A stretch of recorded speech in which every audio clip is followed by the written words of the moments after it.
Hi, sweeties. How are you doing? Welcome to Nayasim. Thank you so much. Hope you are great. I came across this video, and something that I am going to tell us is that these people really do know what they are doing. Now, let me start by asking, how do you need somebody's help, right? And you are still going behind the person's back to talk ill of the person, or you are looking for someone's help. You want somebody to assist you, but you do not want to admit that you did something wrong. Or how did you make a mistake and you are blaming the mistake on someone else? Or how did you make a mistake and you are calling another people to fix the mistake? When that mistake, you could be the one to actually fix it. That is to tell you how some people behave. Now, I am going to say this. All this while, Black people have been saying that things might go the way it used to be. That is, you always still vote against your own interest and still look for a way to ask Black people to fix it, because that is what they've been doing for you, or fixing your mistakes, right? You all knew that voting for this will cause so many problems. That is deportation, that is inequality, white supremacy in action, and in all the white supremacy in action and all that. You all knew all these things were going to happen, job loss and all that. But you didn't know it was also going to affect you. Let's get into this. One of the many shitty things that Black people have to put up with is never really knowing for sure whether something bad that happened to them or something bad that someone did to them was because of racism. And you know, we whites, we don't like to claim when we've been racist, especially if we didn't know that we were being racist. So often when Black people look for clarification on what happened, we'll turn it right around on them, right? Or we'll gaslight them and we'll claim that what they saw wasn't racism at all, it was some other thing. And if you're someone who does not want to be racist, right? If you're someone who is working specifically towards being an anti-racist, it's so important that you don't do this. If you've done a thing that appears racist or felt racist to a Black person or other person of color, or has historic racist undertones that you maybe weren't aware of until they made you aware of it, just own that shit, okay? Just do people the courtesy of honesty. It's literally the least thing you can do, especially now, especially in this climate, yeah? So let me get this right. You're an African American attempting to help a marginalized group of people who have been displaced, whose homes have been bombed, who have been forced out of their home, who has been the subject of all different types of political attacks and turmoil, yet you have enough them to be racist.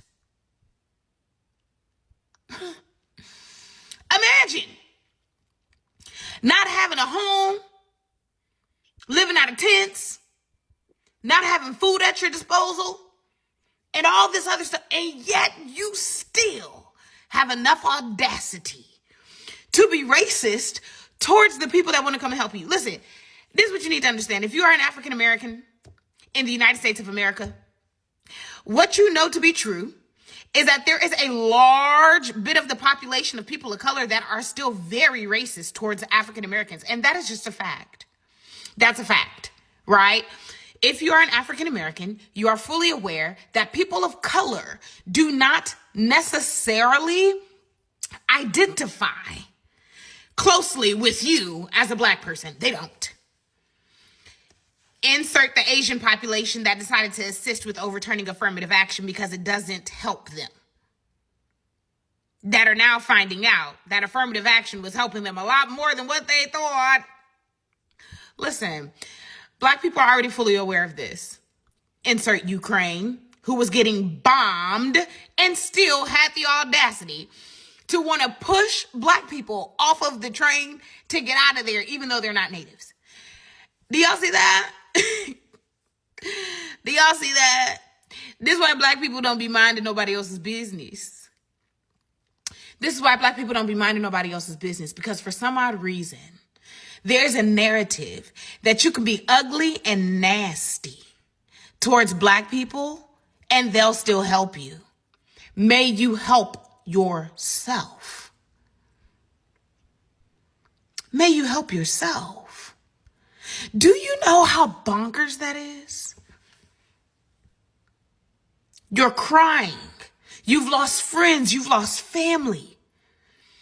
Some have been tortured, mistreated, put out, barely able to have sustenance and food, but yet you have enough strength on the inside to be racist. How many calories is in that? How long can you chew off of it?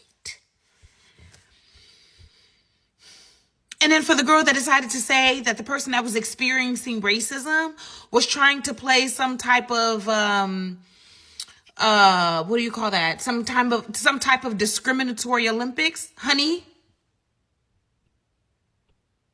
Word of advice.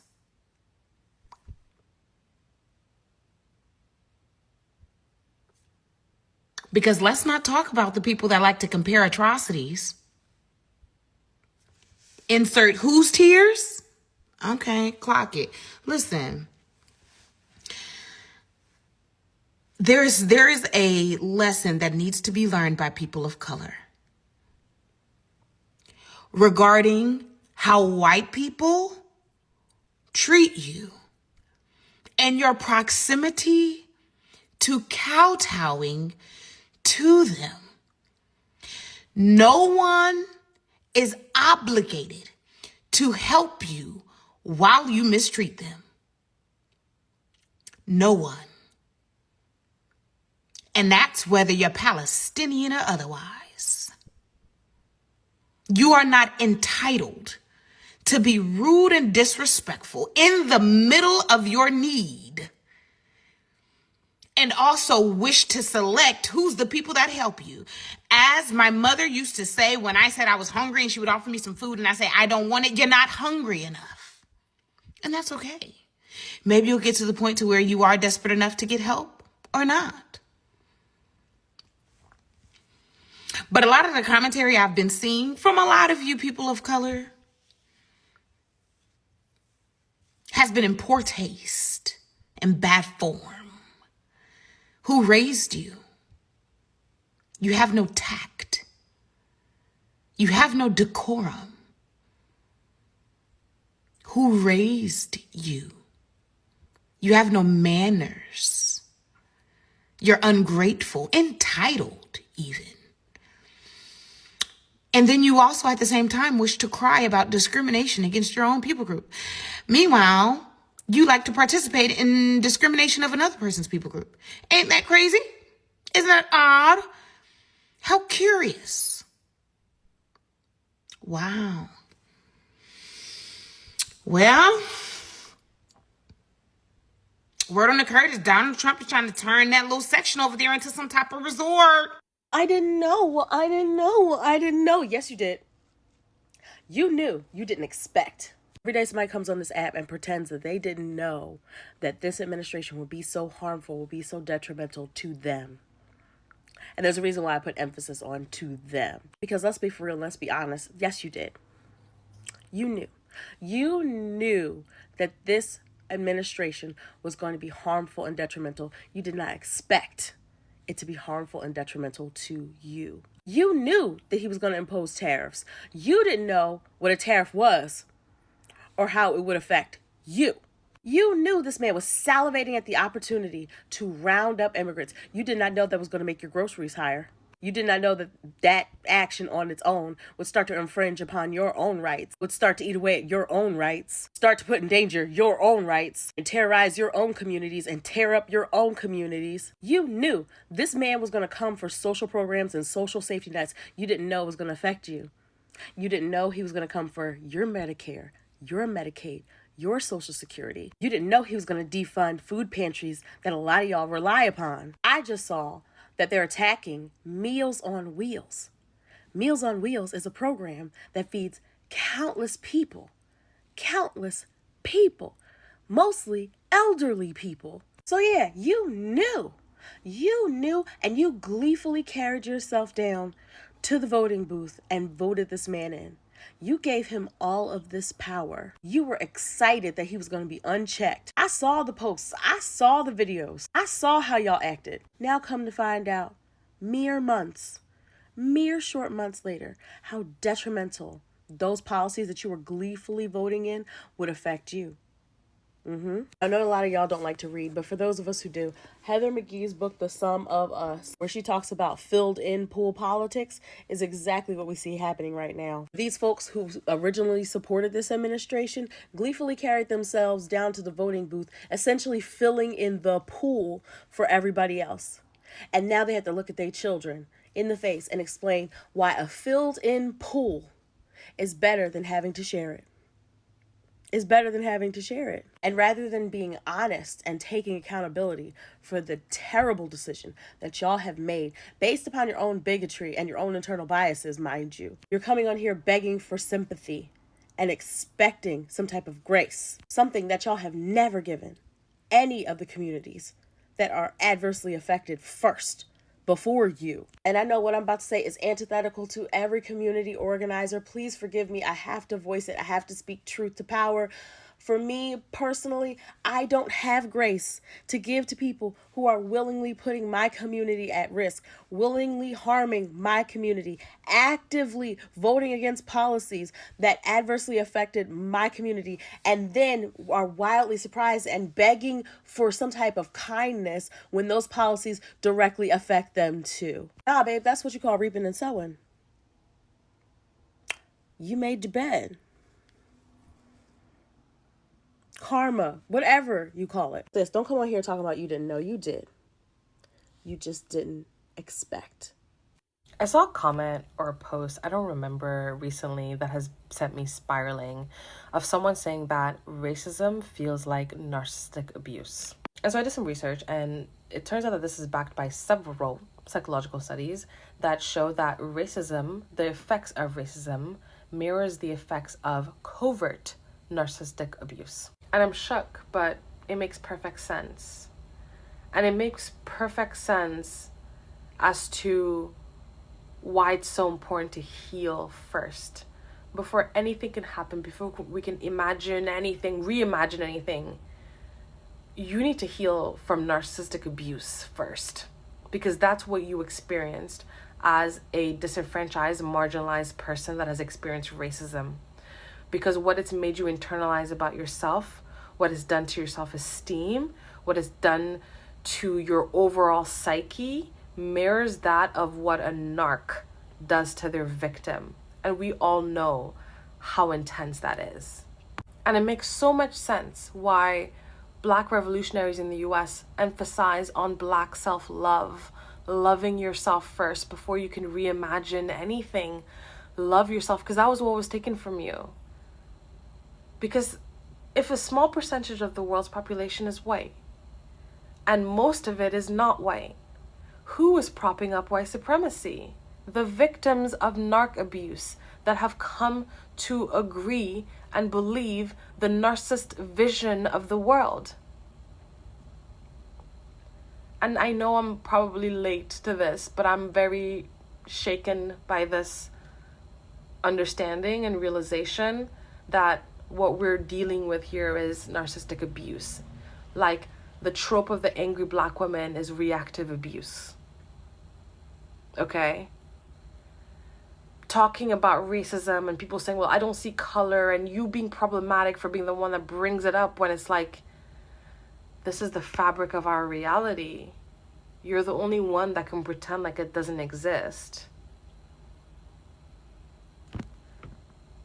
All to say, if you're a person of color, if you've been marginalized, if you're a Black person, what you're having to heal from, what you probably should be focusing on, is healing from generational narcissistic abuse, where we've all collectively propped up whiteness and devalued everything else. It's sinister. This is all I got from this video. And I want to reach out to my Black sisters. You know, one thing with people is that I do not know how you are going to curse me out or you are going to insult me, but you still want me to help you, right? You are going to call me names. You are going to tell me that I am not a good person, but you want me to help you. How is that even going to work? Black people are a marginalized group, right? And you all still want so much from them. And you all are not willing to give out. You all are not even able to assist, help them at any point. But anytime you all get any opportunity you want to take from them, that is pure greed. The truth is that you, sincerely speaking, they knew what they were voting for. You all know what you were voting for. You knew it was going to be bad because this man did not hide everything. He made it public that he was going to do it. But you all were so confident that it's going to start with my people because as usual, they expected their brown color or their white, like, you know, their privilege to at least hold them for a period of time before any other thing. But no, they actually started, like, you know, whooping their ass straight up. Are you going to tell me that you do not know? Sincerely speaking, I think racism is a choice because it's something you all have chosen, right? Because it's good. I don't know how to say it. You can choose to be a good person or choose to be a bad person. It's all in your hands. The ball is in your court, but you all choose what you chose. And you chose the wrong side, yet you are still looking for a way to drag Black people into it. It's not going to work. You have to choose one. Some of them are not regretting their vote. Yes. Majority of them are not regretting who they voted for. They are only regretting the fact that they are also feeling it. Because I still remember a video that I brought here after the election, you know, he came into power and they started, like, you know, taking people's jobs away. And somebody wrote, a white man wrote to them and was like, Trump, a letter to Trump. You definitely might have seen the video from me, right? Or any other content creator. And he was like, can you give back the people? Can you give back the people that voted for you, that lost their job? Can they get their jobs back? And then this was a white man, right? And then the ones that did not vote for you, let their job just go like that.